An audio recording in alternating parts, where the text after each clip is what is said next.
예, 당신께 맞춥니다. 안성 출신 김학용 의원입니다. 늦게까지 고생 많으십니다, 후보님.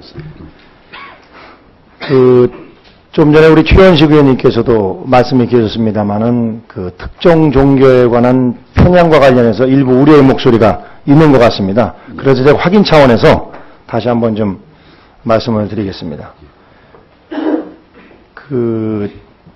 기획재정부가 금년에 이제 시행령을 개정해서 종교인에게도 과세를 하겠다는 그런 입장이었었고, 또 기독교 단체들과도 상당한 의견 접근을 본 것으로 저는 알고 있습니다. 다만 올해부터 실시하는 것은 유보된 그런 상태입니다.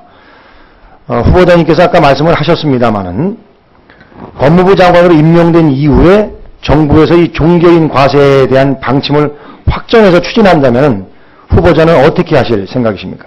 당연히 국법 질서를 따라야 됩니다. 알겠습니다.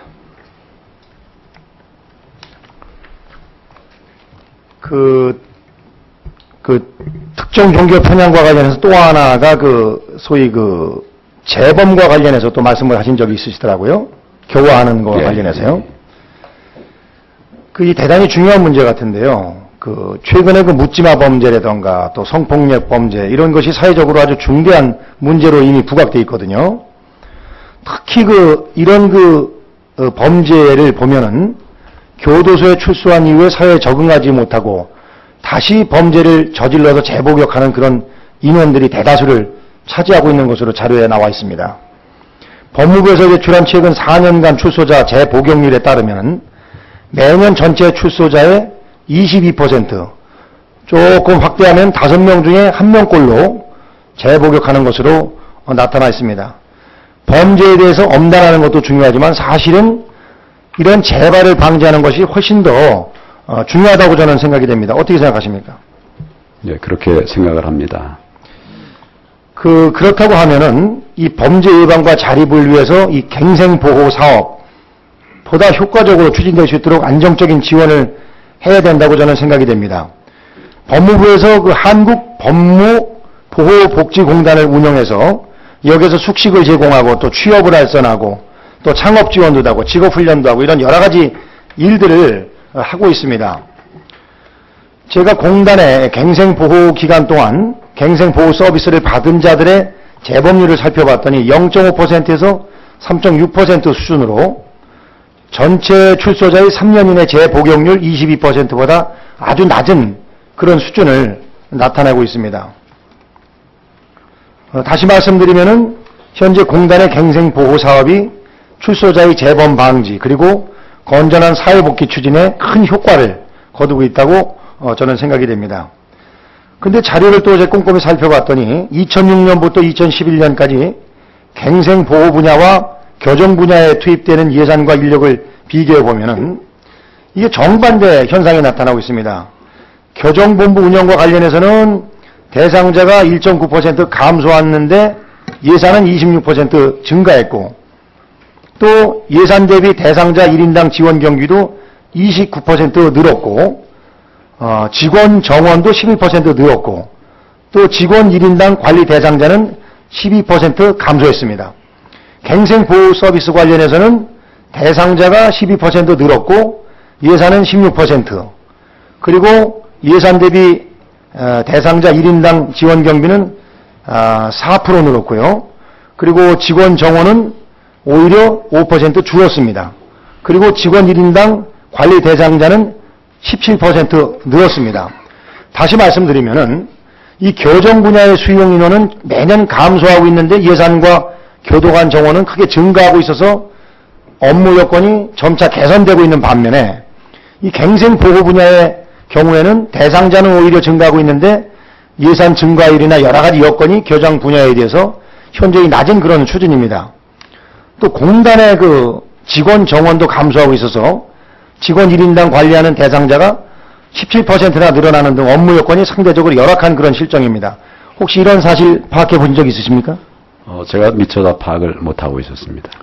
만약 장관에 임명이 되신다면은 범죄자에서 처벌을 하는 것보다도 더 어쩌면 중요한 이런 갱생보호 사업을 효과적으로 추진할 수 있도록 이 한국법무보호복지공단에 대해서 지원을 확대하는 것이 좀 필요하다고 생각이 되는데 어떻게 생각하십니까? 위원님 말씀을 유념해서 그렇게 잘 시행되도록 하겠습니다.